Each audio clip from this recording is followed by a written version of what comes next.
담임 목사님께서 성령을 근심하게 하지 말라라는 제목으로 말씀 증거해 주시겠습니다. 자, 우리 믿음의 고백을 하나님께 드림으로 말씀 앞에 나아가도록 하겠습니다. 하나님 나를 사랑하신다. 하나님 내 인생의 크고 비밀한 계획 가지고 계신다. 하나님 오늘도 나와 동행하셔서 그 계획 이루어 주신다. 아멘. 그렇게 될 줄로 믿습니다. 아멘. 제가 사랑과 은혜 교회 부임하고 4년 동안 매번 빠지지 않고 캄보디아 단기 선교를 다녀왔습니다. 이전에 3년 동안은 캄보디아의 수도인 프롬펜과 우리의 선교지인 뜨렁꺽 마을을 오가는 일정만을 하고 귀국을 하였다가 작년에 처음으로 캄보디아가 자랑하는 문화유산인 앙코르와트를 다녀왔습니다. 앙코르 유적지는 9세기부터 15세기까지 인도 차이나 반도 중앙부를 통치하고 있었던 크메르 제국에 의해서 건축된 걸로 그렇게 알려져 있습니다. 앙코르 유적지 가운데 가장 유명한 건축물은 여러분이 잘 아신 앙코르와트이고, 이 앙코르와트는 3만 명의 장인이 30년에 걸쳐서 완성한 것이라고 합니다. 크메르어로 앙코르는 왕도, 왕의 도시란 뜻이고, 와트는 사원이라는 말이란 점에서 앙코르와트는 왕의 사원이라 그런 뜻으로 해석이 될 것입니다.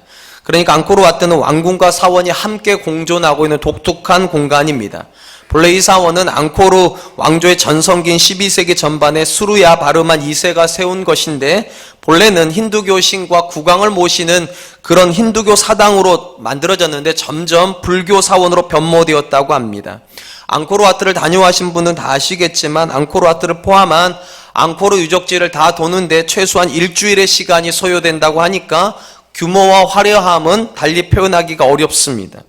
앙코르 유적지에 가면 사면이 가득한 것이 돌덩이라고 했어. 돌로 조각을 해 놓았습니다. 어마어마하게 큰 돌로 부처님 상하고 각양각색의 인물상들을 조각해 놓았고, 도대체 어떻게 쌓아 올렸을까 싶을 정도의 높은 이렇게 탑들이 쌓여져 있습니다. 그 웅장함 속에서 놀랍게도 저는 그 유적지의 화려함을 본 것이 아니라 하나님께 감사를 하였습니다. 제가 힌두교와 불교의 사원인 그곳에 가서 하나님께 감사한 이유는 단 하나였습니다. 하나님이 저와 여러분들에게 그거 안 짓게 하셔가지고, 그게 얼마나 감사한지. 제가 아무리 봐도 저 그거 짓다 죽을 것 같더라고요.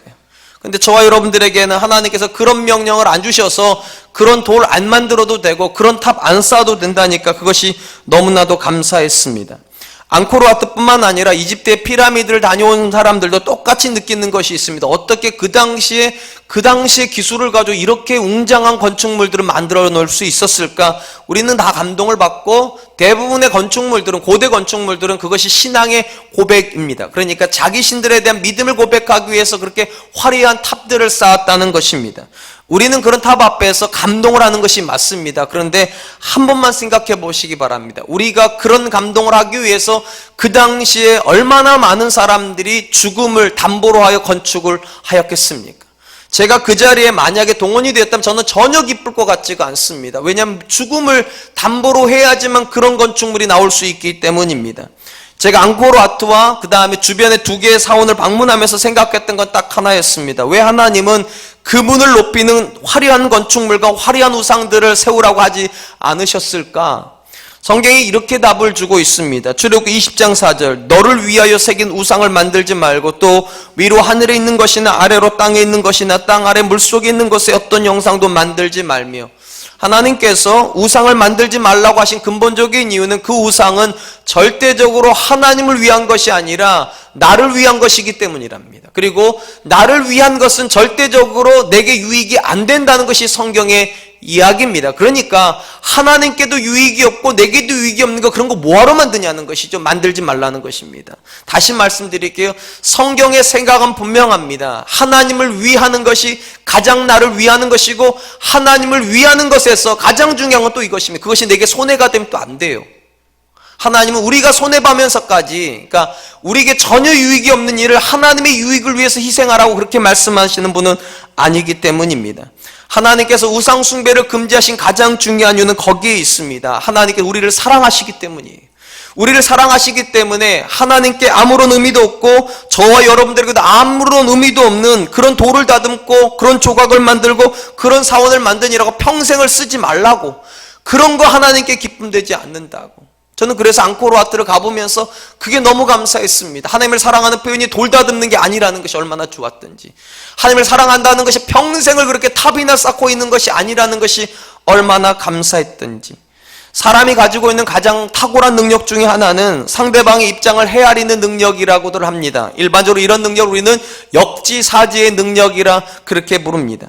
사람이 나이가 들고 성숙해지면 놀라운 것이 하나가 생기죠. 이전에 어릴 때는 나밖에 모르던 존재가 점점점 부모의 입장을 생각하게 되고, 아내의 입장을 생각하게 되고, 남편의 입장을 생각을 하게 되고, 공동체 입장을 생각하고, 나라 입장을 생각하게 됩니다. 점점점 쉽게 말하면 이기적인 존재가 이타적인 존재로 바뀌어 간다는 것입니다. 이건 굉장히 놀라운 거예요. 왜냐하면 사람은 본래 죄인이기 때문에 이기적인 것이 맞아요.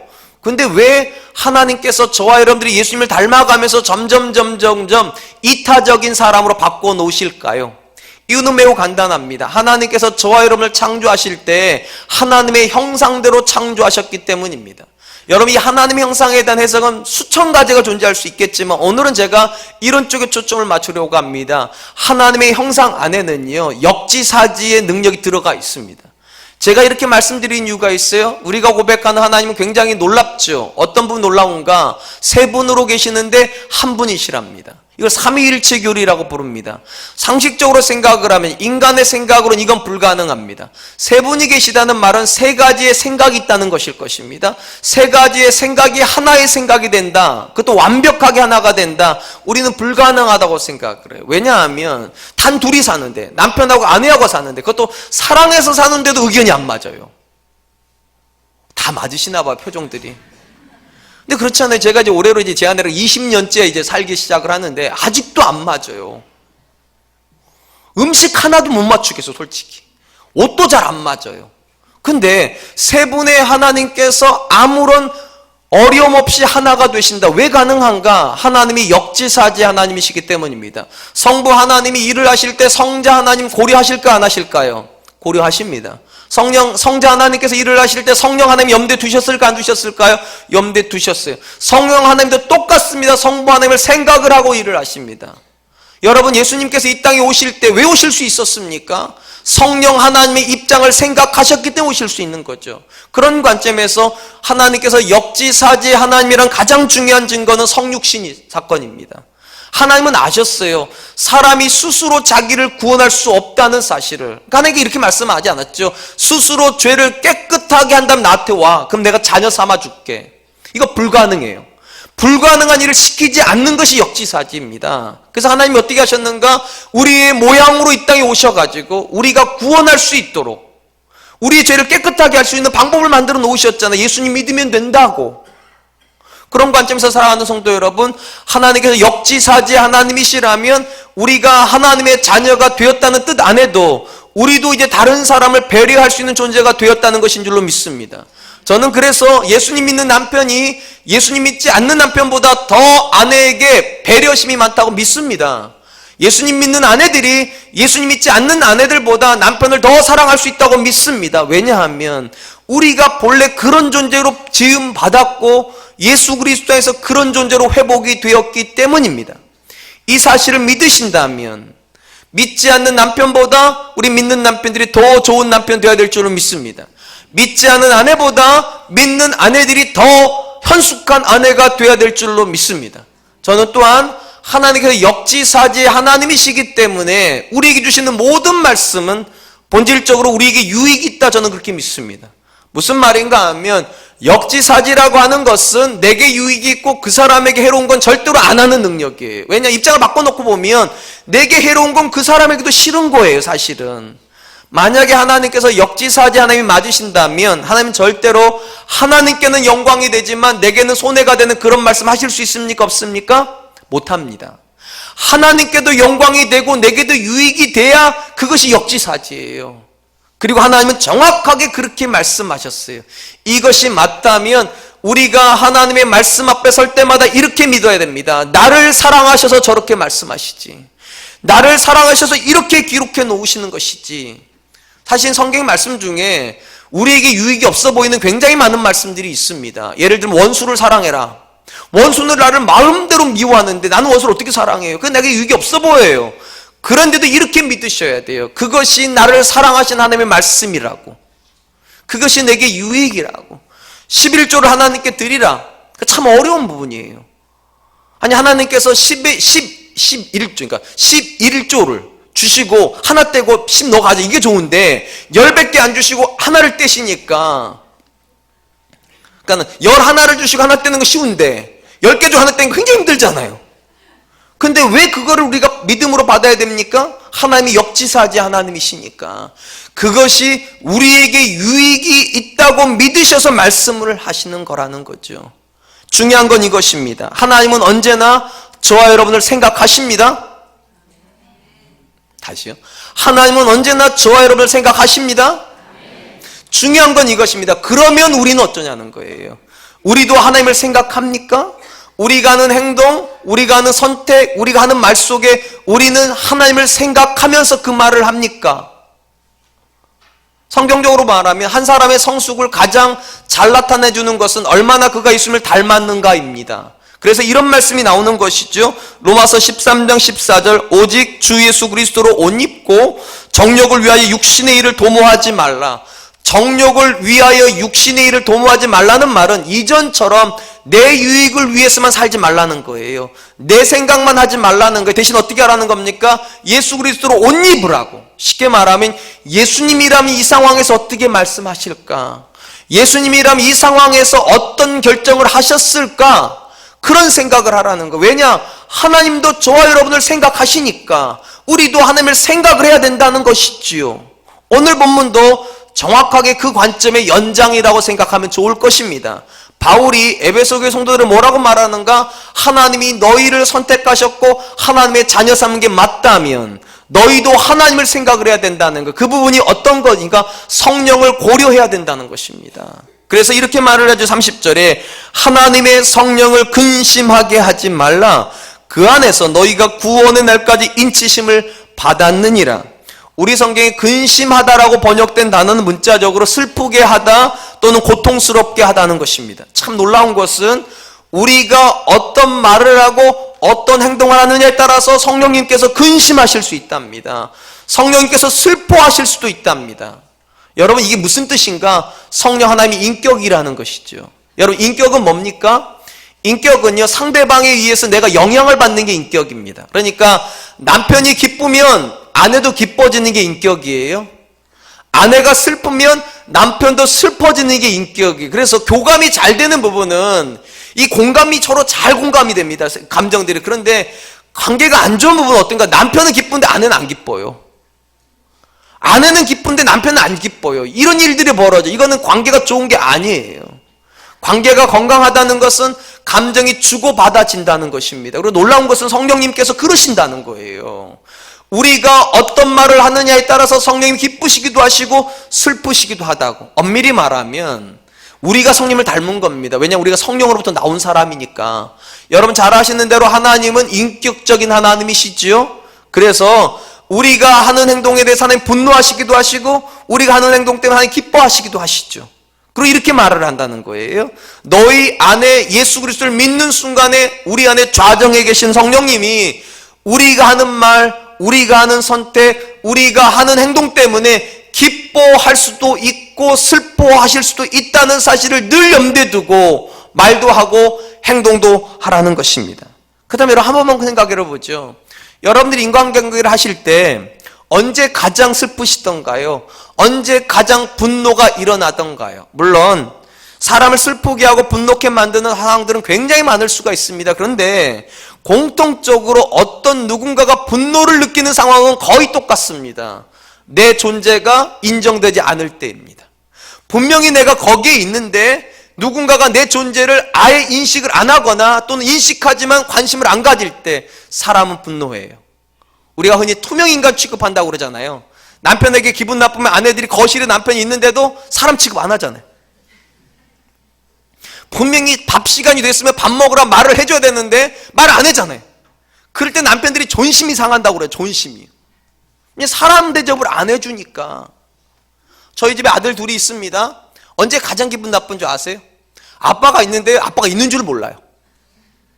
가장 대표적인 건 둘이 싸울 때. 제 앞에서 싸워요. 제 앞에서. 그럼 제가 이런 생각이 드는 거예요. 얘네들 도대체 뭐지 도대체? 제가 없을 때 싸우는 거야. 누가 뭐라 그러냐고요. 근데 집에 어른이 있는데 제 앞에서 싸우면 어떤 일이 벌어집니까? 제가 뒤통수 때리죠. 아빠 있다는 걸 가르쳐 주려고. 어저께 우리 두 아들이 뒤통수 맞았다는 거 아니에요? 제 앞에서 싸워요. 무슨 말인가? 아빠가 있는데 아빠가 없는 듯 행동을 하면 안 되는 거예요. 그건 자존심 상하는 거죠. 좀 더 실질적인 얘기를 해보죠. 여러분 직장 생활 한다 생각을 하겠습니다. 신년이 되어서 직장 상사가 다 회의하자고 모아놨어요. 그리고 2016년 판촉 계획에 대해서 의논을 내라고 그랬더니 이쪽에서 막 의논을 내니까 직장 상사가 열심히 받아 적어요. 두 번째 열심히 받아 고개도 끄덕여. 내가 말을 할 때 펜을 딱 놔버려요. 그리고 먼 산 바라보고 있어요. 그럼 여러분 기분 좋으시죠? 기분 나쁘죠? 왜 나빠요? 나를 인정 안 하는 거잖아요. 내 존재를 아예 거들떠보지도 않는 거잖아요. 만약에 여러분들이 신입사원이라면 괜찮아요. 근데 그 회사를 10년, 20년, 30년 다녔는데 나한테 직장 상사가 그렇게 행동을 하면 물어봐야 돼요. 왜 저러지? 나 이제 그만 다니라는 뜻인가? 예, 맞아요. 그만 다니시라는 뜻이에요, 그게요. 내 존재가 있는데 내 존재를 전혀 거들떠보지 않을 때 그때 느끼는 감정이 근심하는 감정이에요. 슬퍼져요. 분노가 일어나요. 잘 생각해 보세요. 이 자리에 계신 분들 중에 신앙생활을 10년, 20년, 30년, 40년 하신 분들이 계세요. 그 말은 무슨 말인가? 여러분들과 성령님이 10년, 20년, 30년, 40년 동행했다는 거예요. 근데 여러분, 성경적으로 말하면 성령 하나님 가만히 계시지 않습니다. 우리에게 끊임없이 좋은 생각을 주시는 분이세요. 우리가 좋은 사람 되도록, 예수님 닮은 사람 되도록. 제가 물어볼게요. 여러분 그렇게 40년, 50년 신앙생활 하셔서 예수님 닮으셨죠? 여러분의 남편이 감동하고 계시죠? 여러분 때문에? 여러분의 아내가 존경하고 계시죠? 여러분 안에 신앙이 살아있다고? 여러분의 자녀가 부모님을 향하여서 우리 엄마 아빠 하나님 살아계시다 그렇게 말하죠? 왜 사냐고 묻거든 웃지요. 왜 그런 일이 안 일어날까요? 왜요? 간단해요. 성령님을 우리가 간과하고 있기 때문입니다. 그래서 성령님께서 근심하신다는 거예요. 분명히 성령 하나님께서 우리 안에 일하신다니까요. 가만히 계신 분이 아니에요. 하나님은 살아계신 하나님이시기 때문에 말씀하시고 일하시고 우리가 어떤 방향으로 갈 수 있도록 밀어붙이신단 말이에요. 다만 문제는 이것입니다. 내가 그 행동에 대해서 아무 반응을 안 하면 아무 일도 안 일어난다는 것입니다. 아무 일도 안 일어나요. 정말 성령 하나님 그럼 일하실까? 일하신다니까요. 우리가 이미 살펴본 말씀만 보아도 그렇지 않습니까? 에베소서 4장 2절로 3절 모든 겸손과 온유로 하고 오래 참음으로 사랑 가운데서 서로 용납하고 평안에 매는 줄로 성령이 하나 되게 하신 것을 성령이 어떻게 하신다고요? 하나 되게 하신다잖아요. 하나 되게 하신 것을 힘써 지키라. 그러니까 성령님은 우리가 하나 되게 하시려고 우리 마음속에 겸손의 마음도 주시고 온유함도 주시고 오래 참는 마음도 주시고 사랑하는 마음도 주심으로 끊임없이 우리가 남편과 아내가 하나 되도록 부모와 자녀가 하나가 되도록 우리가 들어가는 곳마다 화평의 역사가 일어나도록 그렇게 역사를 하는데 놀라운 것은 우리가 그 성령 하나님을 향하여서 아무런 관심을 안 두면 그 상태가 이 상태라는 근심하게 된다는 거예요. 성령님이 계신 것과 안 계신 것이 아무런 차이가 없다면 안 계시는 거예요. 그것은요. 사랑하는 성도 여러분, 전 저와 여러분들이 성령을 근심케 하는 사람들 되지 않기를 축원드립니다. 특별히 성경에 보니까 성령을 근심케 하는 대표적인 장면이 하나가 나옵니다. 바로 사도행전 7장입니다. 사도행전 7장은 스데반이 설교하는 장면이에요. 그를 잡아왔던 유대인들에게 아브라함부터 시작해가지고 하나님께서 이루셨던 구원의 사건을 설교를 했습니다. 그 구원의 사건을 설교할 때 어떤 일이 벌어졌는가 성경이 이렇게 기록을 합니다. 사도행전 7장 54절 그들이 이 말을 듣고 마음에 찔려 그를 향하여 이를 갈거늘. 여러분 잘 아신 대로 스데반은 성령 충만한 사람입니다. 성령이 충만해서 복음을 전했을 때 사람들이 한결같이 찔렸다라고 이야기를 합니다. 이 사건, 마음을 찌르는 사건이 성령님이 하시는 사건입니다. 제가 이렇게 말씀드리는 이유가 있어요. 사도행전 2장에 가보면 성령 하나님께서 똑같이 일하시는 장면이 나옵니다. 이 사도행전 2장은 3,000명이 회심하는 장면입니다. 베드로가 설교를 할 때 3,000명이 그 말씀을 듣고 회심을 하는데 어떻게 회심을 했는가? 이렇게 기록이 되어 있어요. 사도행전 2장 37절 그들이 이 말을 듣고 마음에 찔려 베드로와 다른 사도들에게 물어 이르되 형제들아 우리가 어찌할꼬 하거늘. 여러분 사도행전 2장에서 성령님이 하신 사건이나 사도행전 7장에서 성령님이 하신 사건은 똑같습니다. 말씀 앞에서 찔리게 하셨어요. 근데 전혀 다른 반응이 나왔어요. 사도행전 2장에서는 찔리자 저들이 어떻게 했는가 회개했어요. 그리고 새로운 사람이 되었어요. 이거 성령을 기쁘시게 하는 것이죠. 근데 성령 하나님께서 사도행전 7장에서 똑같이 찔렀는데 저들은 이를 갈아요. 사도행전 7장에서는. 그리고 어떤 일을 합니까? 스데반을 죽여요. 여러분 지금 이 순간에도 똑같은 역사가 일어날 수 있습니다. 우리가 듣는 말씀 중에서 성령 하나님께서 저와 여러분을 찌르시는 일이 있습니다. 심지어 있습니다. 저도 찌르시니까요. 문제는 이것입니다. 그 찌르시는 상황에서 우리가 어떻게 반응하냐는 거예요. 속으로 이러십니까? 또 저런다 또.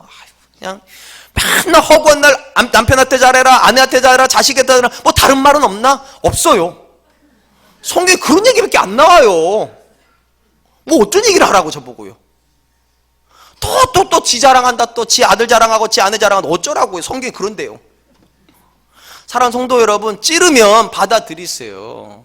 지는 잘하나? 목사는 잘하고 저런 말을 하나? 이렇게 하지 마시고, 찌르면 성령님께서 왜 찌르시는지 생각해 보세요. 왜 내가 찔리는지. 사실은 엄밀히 말하면 안 찔리면 아무 문제 없는 건데 찌르시니까 문제잖아요. 제가 찌르는 거 아니에요. 왜냐하면 옆에 있는 분 보세요. 멀쩡하신데 여러분만 지금 얼굴을 울글불글 하시는 거예요. 뭔가 성령님이 역사하시니까 그러는 거예요. 그리고 기대하시는 게 있다니까요. 회개하고 변화되어지기를.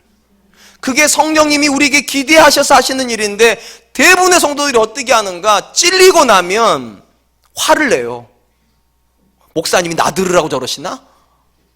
뭐 헌금하라고 저러시나? 화를 낸단 말이죠. 그게 사도행전 7장의 사건이 이를 가는 사건이에요. 그리고 이렇게 말을 하죠. 교회가 여기만 있나? 가지는 마세요. 여기 말고 교회 많은 거 저도 알아요. 그래도 하나님께서 여기까지 인도하신 게 있다면 여기서 들어야 될 말씀이 있지 않겠어요? 사랑하는 성도들은 분명한 건 이것입니다. 성령 하나님께서 똑같은 역사를 하지만 똑같은 결론이 나오질 않아요. 찌르지만 어떤 이들은 회개하고 새로워지지만 어떤 이들은 이를 갈고 사람을 죽여버려요. 그래서 성령이 말한다고요. 성령님께서 역사하실 때 성령을 근심케 하는 일 하지 말라고. 성령님께서 인도하시는 대로 그렇게 순종하는 사람들 되라고. 의심의 여지가 없이 에베소서에서 사도 바울이 에베소 교회 성도들을 향하여서 성령을 근심케 하지 말라고 하시는 가장 중요한 전제는 성령님이 우리를 위해서 일한다는 전제입니다. 우리를 위해서 그렇게 하시는 거예요. 왜 찌르는 겁니까? 나보고 절망하라고? 아니에요. 여러분 잘 되라고요. 예수 그리스도를 닮아서 하나님이 기뻐하시는 화목한 가정 이루라고. 예수 그리스도 닮아서 세상 속에서도 빛이 되는 그런 삶을 살으라고 찌르시는 것이지, 절대로 저 여러분을 해롭게 하려고 찌르시는 것은 아닌 줄로 믿습니다. 그러므로 사랑하는 성도 여러분, 명심하세요. 성령님이 우리에게 기대하시는 바가 있습니다. 그냥 우리 안에 계신 분이 아니에요.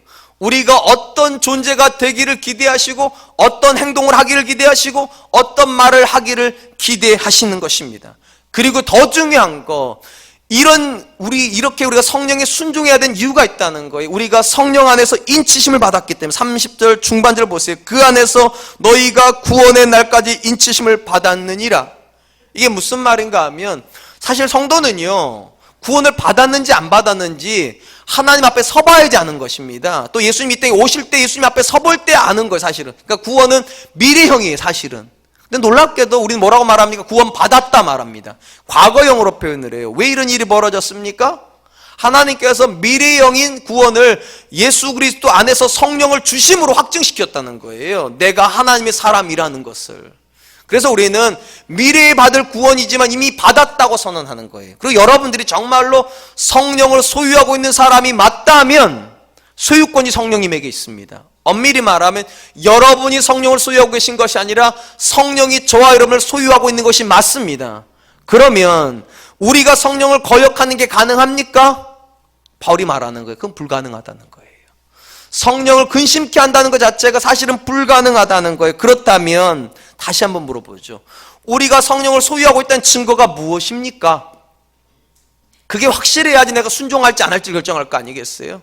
여기서 중요한 건 이것입니다. 성경에서 누군가가 성령으로 인치심을 받았다는 말하고 가장 가까운 말은 그가 거듭났다는 말입니다. 우리 이렇게 표현을 하죠. 성령으로 거듭났다 이렇게 말을 해요.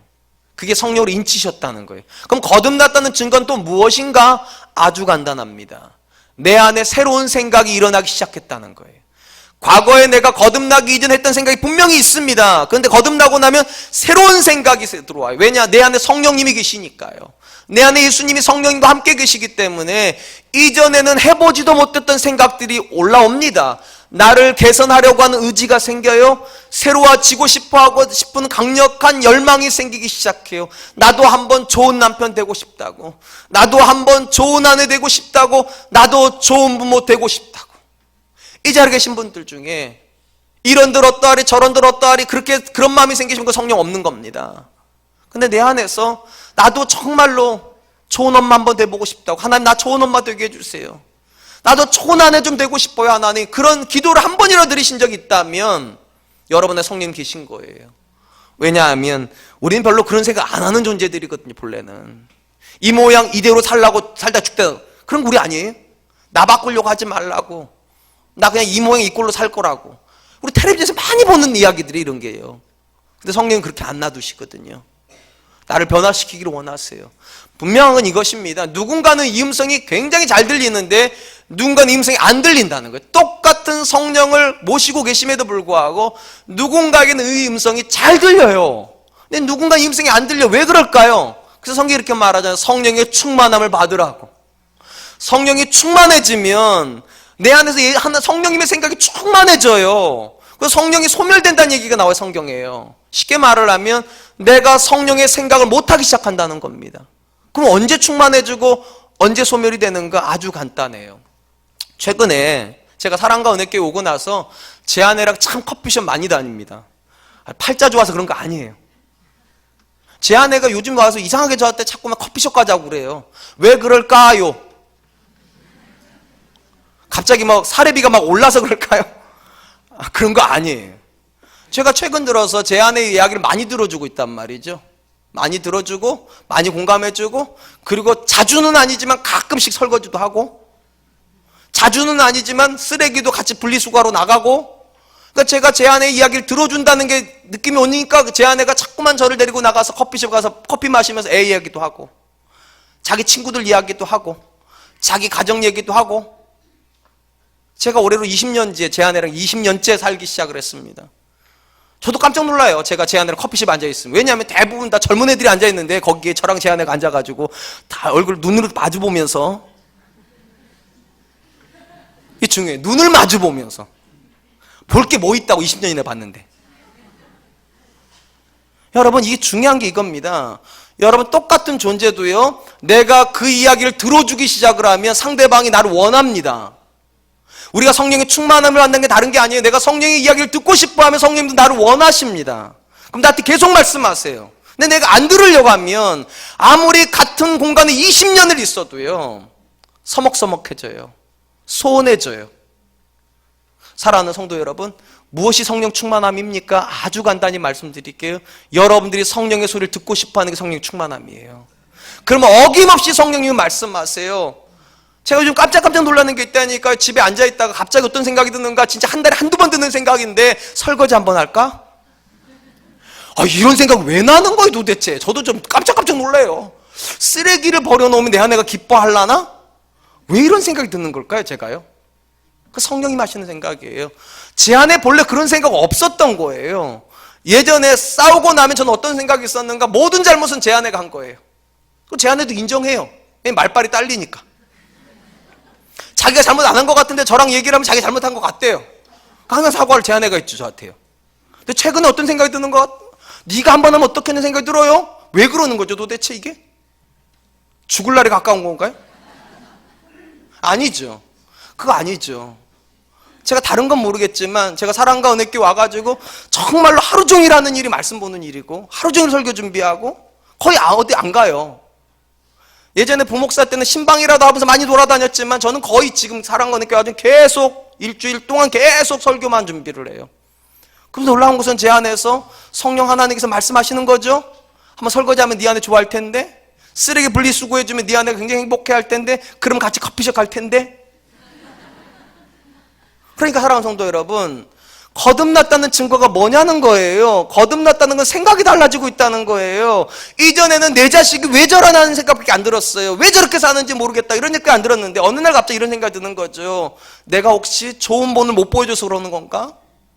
내가 잘못된 유전자를 물려줘서 내 자녀가 손해보고 있는 건 아닌가? 내가 잘못했구나. 내가 잘못했구나. 이전엔 나는 굉장히 부정적인 사람이었단 말이죠. 다른 사람을 폄하하는 말 좋아했고 다른 사람 깎아내리는 말 좋아했는데 어느 날 갑자기 그런 내가 부끄러워져요. 나는 왜 이런 말밖에 못하나? 그거 여러분 생각 아니에요. 성령 하나님이 일하시기 때문에 그런 생각이 나오는 거예요. 거절하지 마세요. 설거지 하겠다는 마음이 들면 설거지 하세요. 라면 끓여주고 싶은 마음에 라면 끓여주세요. 제가 할 수 있는 유일한 요리니까. 쓰레기 분리수거 해주고 싶다는 생각, 그런 거 하세요. 이제 남편 얘기, 아내만 얘기, 이제 아내들 얘기할게요. 남편한테 호박죽 끓여주세요. 남편의 안마를 좀 해주세요. 그거 여러분 생각 아니에요. 성령 하나님이 남편을 불쌍히 여기게 하는 마음이잖아요. 늘어나는 새치를 보면서 아유 불쌍하다. 우리 먹여 살리느라 얼마나 고생했나. 오늘은 등이라도 한번 두드려줘 볼까? 속으로 남사스럽게. 아니 남사스러운 거 아니에요. 제가 제일 싫어하는 말이 뭔지 아세요? 팔불출이라는 말이에요. 아니 여러분 성경대로 살면은요 아내 사랑할 수밖에 없어요. 성경대로 살면 자녀한테 잘해줄 수밖에 없어요. 둘이 손잡고 다닐 수밖에 없어요. 제가 제일 보기 좋아하는 장면이 어떤 장면인 줄 아세요? 우리 지금 현재 고등부에 섬기고 있는 어떤 모집사님이 이 계단을요 손잡고 걸어가요. 남편하고 아내가. 미치겠어요. 너무 좋아서 제가 볼 때 너무 좋아서. 우리가 세상 사람 보면 뭐라고 그러겠어요? 저거 50, 60대 가지고 참 좋기도 하겠다 이러겠죠 세상 사람들은. 그렇지 않습니까? 그 팔불출이라는 말로. 사랑하는 성도 여러분, 팔불출 되세요. 아내 사랑한다고 말하시고 남편 존경한다 말하시고 자녀한테 고맙다고 말하시고 그게 뭐가 나빠요? 성령 하나님께서 우리에게 주시는 생각은 그런 생각이에요. 나이가 들어도 늙어가는 아내 때문에 사랑하는 마음이 생기고 늙어가는 남편이 치근하여서 더 존경하게 되고 그게 성경이에요. 그게 성령이 하시는 말씀이에요. 부정하지 마세요. 성령이 근심하는 순간 어떤 순간인 줄 아세요? 여러분에게 생각을 계속 주는데 여러분 생각이 안 바뀌는 거. 하고자 하는 마음은 계속 주는데 멈칫멈칫하는 거. 변화하겠다는 생각은 있는데 행동으로 못 옮기는 우리를 볼 때 성령님이 이렇게 말씀하신다. 근심하신다고, 슬퍼하신다고, 안타까워하신다고. 사랑하는 성도 여러분, 우리 오래 안 살아요. 기껏해야 100세 살까 말까 그렇잖아요. 언제 손잡아 주시려고요? 남편 손이요. 언제 아내 손잡아 주시려고요? 언제 사랑한다고 말씀하시 다 죽을 때요? 그러지 마세요. 지금 하세요. 지금 남편한테 수고한다고 말해주시고 지금 아내한테 사랑한다고 말씀해 주시고 지금 자녀들한테 고맙다고 말씀하세요. 시간이 기다려주지 않잖아요. 그리고 지금 행복한 게 더 좋지 않겠어요? 우리 할머니 권사님들이 주여 이러시네. 저걸 진작 들었어야 되는데 내가. 자, 지금 사도 바울이 이렇게 말했습니다. 성령을 근심케 하지 말라고. 그럼 구체적으로 무엇이 성령을 근심케 하는 것이고 무엇이 성령을 기쁘시게 하시는가? 일단 31절은 근심하는 내용이 나옵니다. 너희는 모든 악독과 노함과 분냄과 떠드는 것과 비방하는 것을 모든 악의와 함께 버리고, 일단 성령을 근심케 하지 않으려면 버려야 될 것이 있다고 말을 하면 쓰레기를 안고 있으면 안 된다는 거죠. 5가지가 나와요. 거기 보니까 악독, 노함, 분냄, 떠드는 것, 비방하는 것. 아주 단순히 말하면 다른 사람을 무너뜨리려고 하는 모든 행동입니다. 모든 행동. 그리고 이 모든 행동의 출발점이 뭐냐? 악의입니다. 거기에 보니까 악의와 함께 버리라는 말은 악한 생각으로부터 이런 결과물이 나온다는 거예요. 쉽게 말하면 성도에게 일어나는 생각들은 뿌리가 있다는 겁니다. 성령의 뿌리가 있고요, 마귀의 뿌리가 있습니다. 놀랍게도 여러분, 우리가 천국 비유 배울 때도 그렇잖아요. 하나님께서 천국의 씨앗을 뿌렸는데 사단이 와서 가라지를 뿌려요. 거기다가요. 그러니까 우리가 이렇게 설교를 듣지만 나갈 때 설교만 듣고 가는 게 아니에요. 어떻게 하는가? 속으로 지는 그렇게 사나? 참 할 소리 참 없다. 쓰레기 버리는 소리나 하고 앉아있고. 그러실 수도 있어요. 그게 악한 생각이에요. 악의와 함께 그런 거 다 버리라고. 분명한 건 이것입니다. 하나님은 우리에게 선한 생각을 주시는 분이라면 마귀는 우리에게 악한 생각을 줍니다. 여러분이 느끼시는지 못 느끼시는지 모르겠지만 성경은 우리가 사는 모든 삶의 현장을 영적인 전투라고 부릅니다. 영적인 전투라고 하는 것은 우리 이면에 누군가가 있다는 거예요. 우리 이면에 누가 있는가? 하나님이 계시고 마귀가 있습니다. 그리고 이 두 존재는 다 일을 해요. 어떤 일을 하는가? 우리에게 생각을 집어넣고 원하세요. 생각을 집어넣고 원하시는데 하나님도 선한 생각을 집어넣고 마귀도 나쁜 생각을 집어넣습니다. 성령이 언제 근심하는가? 하나님 생각을 싹 빼고 나쁜 생각을 붙잡을 때. 사람을 파괴시키고 내 아내를 좌절시키고 내 남편을 절망시키고 내 자녀에게 꿈을 말살시켜버릴 때 성령이 근심한다는 거예요. 사랑하는 성도 여러분, 벌써 2016년 우리가 10일이나 살았습니다. 여러분들이 하고 계신 모든 말은 결국 둘 중에 하나예요. 하나님을 기쁘시겠거나 마귀를 기쁘겠거나예요. 영적인 전투니까. 절대로 두 종류의 영적인 존재를 다 만족시킬 수는 없습니다. 하나님도 기쁘고 마귀도 기쁠 수는 없어요. 마귀가 기쁘면 하나님이 슬픈 거예요. 하나님이 기쁘면 마귀가 슬픈 거예요. 어떤 말을 하셨습니까? 어떤 말을 하고 싶으십니까? 사랑하는 성도 여러분, 우리 때문에 누군가가 기뻐할 수 있다면 저는 그랬으면 좋겠어요. 하나님이 기뻤으면 좋겠어요. 내가 내 남편에게 하는 행동 때문에, 내가 내 아내에게 하는 행동 때문에, 내가 내 자녀들에게 하는 행동 때문에 하나님이 기쁘면 좋잖아요. 그러니까 말한다고요. 그런 건 버리라고. 누군가의 눈과 얼굴에서 인상 찌푸려지게 하는 그런 행동은 버리라고. 이렇게 말했으면 정말 좋겠다고 제가 늘 말씀드리죠. 하나님 감사합니다. 내가 얼마나 복을 받았는지 내 남편 같은 사람이랑 살아요. 하나님 너무 좋아요. 하나님 감사해요. 내가 정말 다시 태어날 일은 없겠지만 다시 태어난다고 나는 내 아내 같은 여자랑 살고 싶어요. 또 어떻게 이런 좋은 일을 내게 주셨는지 하나님 정말로 감사합니다. 제가 자녀를 다 키우고 나서 깨달은 것인데 내 자녀만큼 좋은 자녀가 없었네요. 하나님 너무 감사합니다. 그렇게 살으라는 거잖아요. 그렇게 산다는 게 어떻게 산다는 게 여러분이 다 아세요. 다만 그렇게 못하는 것뿐이에요. 나쁜 건 버리세요. 여러분이 아시는 그거. 마귀를 기쁘시게 할 것 같은 행동들은 다 버리세요. 그리고 뭐라고 말하는가? 하나님을 기쁘시게 하는 행동을 붙잡으라고 말합니다. 32절 서로 친절하게 하며 불쌍히 여기며 서로 용서하기를 하나님이 그리스도 안에서 너희를 용서하심과 같이 하라. 성령을 기쁘시게 하는 행동이 세 가지로 나옵니다. 서로 친절하고 서로 긍휼히 여기며 서로 용서하라고. 이 세 단어는 굉장히 중요한 단어입니다. 첫 번째, 친절하게 하라. 이 친절하다는 말은 우리가 생각하는 그런 단어가 아닙니다. 우린 친절하다는 것이 다른 사람한테 항상 웃어주고 인사해주고 젠틀하게 양보해주고 이런 개념으로 많이 생각을 하는데 그게 틀렸다는 개념이 아니고 여기 나오는 단어는요, 한 동사에서 유래한 단어입니다. 이게 어떤 동사냐? 공급하다는 단어예요. 공급해서 그 사람이 사용한다는 뜻이에요. 쉽게 말하면 내 인생을 그 사람이 사용하고 있을 때 내가 친절한 거예요. 나 때문에 그 사람이 유익을 누리고 있을 때 친절한 거예요. 많은 아내들이 남편에게 왜 분노합니까? 자기 인생이 소모되고 있다고 느끼니까요. 남편 때문에 내가 잘 되고 있다고 느끼는 아내는 절대로 남편한테 분노 안 해요. 남편 때문에 내가 인정받고 있다 생각하는 아내는 절대로 실망하지 않아요. 친절은 그런 거예요. 친절은 내가 저 사람에게 희생하고 있다는 거예요. 그 사람이 나 때문에 유익을 누리고 있다는 것이요. 그게 친절한 거예요.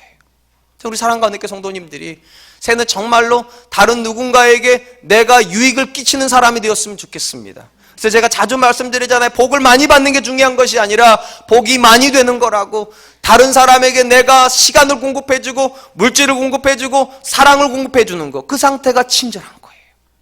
그래서 우리 사랑과 은혜교회가 그럴 수 있기를 축원드립니다. 두 번째 개념은 더 중요합니다. 서로 불쌍히 여기라. 이 불쌍히 여긴다는 단어의 문자적인 뜻은 좋은 내장을 가지고 있다는 겁니다. 우리 안에 오장육부가 있잖아요. 이 오장육부가 좋다는 거예요. 건강하다는 거예요. 여러분, 이 장기가 건강하면 어떤 일이 좋습니까? 소화가 잘 되잖아요. 뭐를 먹든지 잘 소화시키잖아요. 그런 뜻이에요. 성도는 어떤 존재인가? 어떤 사람을 만나든지 잘 소화시켜낸다는 거예요. 화난 사람이 나 만나고 나면 화가 풀리고요. 절망했던 사람이 나 만나고 나면 소망이 생기고요. 낙심했던 사람이 나 만나고 나면, 나를 만나고 나면 위로를 받는 거. 어떤 사람도 잘 소화시켜낼 수 있는 사람. 가끔 그런 생각을 해요, 제가요. 우리 아이들이 문제를 일으킬 때마다 이런 생각을 해봐요. 요셉이 내 아이를 키웠어도 이랬을까? 내가 못 키운 거예요. 내 자녀가 잘못된 게 아니라 내가 그 자녀를 못 받아주는 거예요. 내가 좋은 내장을 안 가지고 있는 거죠. 성도는 어떤 사람인가? 어떤 사람이든지 잘 받아줄 수 있는 사람이라는 거예요. 그러려면 여러분 분명한 건 이것입니다. 내가 건강해야죠. 건강해야 내 안에 있는 장기도 건강한 거잖아요. 그래 성경이 말하는 거라고. 여러분이 건강한 사람이 돼야 된다고. 날마다 하나님의 은혜를 받아서 건강한 내장을 소유하게 되면 어떤 사람을 만나도 여러분들이 잘 소화시킬 수 있어요. 아무리 까다로운 직장 상사를 만나도 여러분이 잘 소화시킬 수 있어요. 아무리 까다로운 자녀를 키우고 있을지라도 여러분이 잘 소화시킬 수 있어요. 근데 문제는 우리 주변에 내장이 꼬여있는 분들이 참 많다는 겁니다. 여러분, 내장이 꼬이면 어떤 일이 벌어집니까? 소화가 안 돼요. 그런 사람 특징이 뭡니까? 비판적이고요, 항상 남 탓하고요, 그리고 적대시해요. 내 남편 때문에 내가 이 모양 이 꼴이라고, 내 자식 때문에 이 모양 이 꼴이라고, 우리 할머니 때문에, 우리 어머니 때문에, 우리 아버지 때문에 내가 이 모양 이 꼴이라고, 유전자가 이 모양 이 꼴이라고. 사랑하는 성도 여러분, 하나님께서 저와 여러분들에게 기대하시는 건 그런 마음 아니에요. 우리는 다른 사람을 항상 받아줄 수 있는 사람이어야 된다고. 저는 사랑과 은혜교회 성도님들이 그런 분들 되셨으면 좋겠어요. 사실 저도 이 두 번째 부분이 굉장히 힘듭니다. 아시다시피 저도요, 옳고 그렇고 좋고 싫고 너무 분명해요. 그래서 좀 약간 꼬여있죠. 저도 내장이 약간 꼬여있어요. 그래서 이런 말씀 들으면 솔직히 정말 부끄러워요. 이 내장이 펴져야 되는데, 펴져서 누구를 만나든지 잘 받아주고, 누구를 만나든지 잘 이해해주고, 누구를 만나든지 소망을 주고 싶은데 저도 그게 잘 안 돼요. 그러니까 잘해보자는 거예요. 제가 잘하고 있으니까 그렇게 말하는 게 아니에요. 저도 안 되니까. 성령의 사람은 그렇게 되기를 노력해야 된다고. 저도 제 아들 보면 화딱지가 날 때 너무 많아요. 제가 어릴 때 가장 소원이 뭐였는 줄 아세요? 저도 제 방 한번 가져보는 것이었어요. 제 방 가지면 저 서울대 갔을지도 몰라요. 근데 우리 아들은 지방도 가지고 있고 지 침대도 있고 지 책상도 있는데 그래요. 화딱지가 나요, 솔직히. 근데 성경 뭐라고 말을 해요? 좋은 내장을 가지라고, 받아주라고, 이해하라고, 사랑하라고. 사랑하는 성도 여러분, 성도는 그래야 될 줄로 믿습니다. 세 번째로, 서로 용서하라. 이 용서하라는 말은 전제가 있어요. 하나님이 예수 그리스도로 우리를 용서하신 것처럼. 이 말은 무슨 말인가 하면, 여러분, 사람이라는 존재는 절대로 완벽하지 않습니다. 완벽하지 않다는 말은 실수를 한다는 거예요. 실수를요. 근데 실수를 하는 것을 용납해주지 못하면 절대로 하나됨은 일어나지 않습니다. 용납받은 사람이라야 마음이 열리는 거잖아요. 여러분 한번 대답해 보시기 바랍니다. 여러분의 아내는 여러분을 만나면 마음이 편안해 합니까? 실수할 때도 그냥 항상 웃을 수 있습니까? 혹시 실수하면 여러분부터 눈치 보지 않습니까? 죄송해요. 제 아내가 항상 제 눈치만 봤어요. 뭐 떨어뜨리면 제 눈치 보고, 자기 살림인데도. 제가 그렇게 살았어요. 항상 내가 그렇게 하지 말라고 그랬지, 내가. 또 저런다, 또 저런다. 항상 이랬어요. 근데 곰곰이 생각하면 이래요. 저는 제 아내 말대로 안 살았고, 솔직히. 제 아내가 이렇게 안 살았는데도 저는 맨날 제 아내 때만 왜 그렇게 사냐고. 사랑하는 성도 여러분, 중요한 건 이겁니다. 성령이 하시는 사역은요, 나를 들여다보는 사역이에요, 나를요. 내가 그렇게 대단한 사람입니까? 내 아내한테 그렇게 말할 정도로? 내가 그렇게 대단한 사람입니까? 내 자녀한테 그렇게 말할 정도로? 성경이 뭐라고 말하는 줄 아세요? 내가 한심한 존재였다는 거죠. 하나님이 용서해 주어야 되니까 용서해 줄 수밖에 없는 그렇게 한심한 존재였다고. 이렇게 한심한 존재가 아내한테, 남편한테, 자녀한테 뭐라고 말할 자격이 있습니까? 없어요. 그냥 이렇게 말해야죠. 하나님이 나한테 괜찮다고 말씀하셨으니까 나도 아내한테 이렇게 말해야죠. 괜찮다고. 그까짓 거 새로 사면 된다고. 아이들한테 이렇게 말해줘도 괜찮다고. 그까짓 거 재수하면 되지 뭐 그렇게 어렵냐고. 괜찮다고. 꼭 직장 가야 되는 거 아니라고. 괜찮다고. 괜찮다고. 2016년에 전 여러분이 입술에서 가장 많이 나왔으면 좋겠다는 말이 괜찮다는 말이었으면 좋겠어요. 한 번만 따라해 보세요. 괜찮아. 괜찮아. 이 말이 우리 입술에서 나가는 순간부터 가정은 건강해집니다. 이 말이 우리 공동체 나오는 순간부터 공동체는 건강해집니다. 이 말이 나오는 곳에서부터 우리가 복의 통로가 될 줄로 믿습니다. 옆에 있는 분한테 한 번만 말씀해 주세요. 괜찮답니다. 성령 하나님께서 저와 여러분들에게 기대하시는 것이 그런 것인 줄로 믿습니다. 이제 말씀을 맺으려고 합니다. 성경이 말하는 성령님은 우리 안에 내재해 계신 분이십니다. 내재해 계신다고 해서 아무것도 안 하고 계시는 건 아니에요. 끊임없이 우리 안에 좋은 생각을 주세요. 어떻게 해야 될지, 내가 무엇을 버리고 무엇을 취해야 될지 계속 말씀하세요. 근데 문제는 이것입니다. 우리가 반응하지 않으면 아무 일도 안 일어난다는 거예요. 그리고 오늘 보면 이렇게 말을 반응하라고.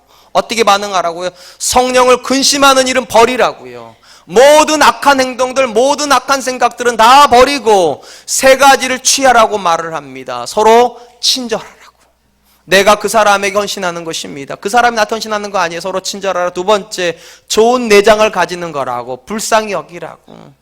어떤 사람을 만나든지 내가 그 사람을 받아줄 수 있는 준비가 돼야 된다고. 세 번째, 그 사람이 내 앞에서 자유함을 누리게 항상 괜찮다 말하는 사람 되라고. 용서하는 사람 되라고.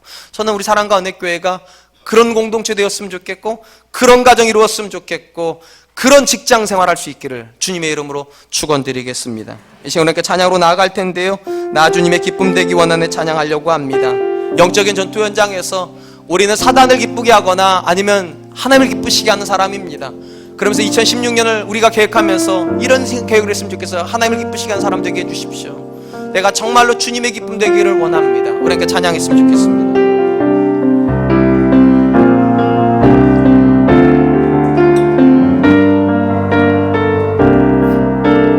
나 주님의 기쁨 되기 원하네.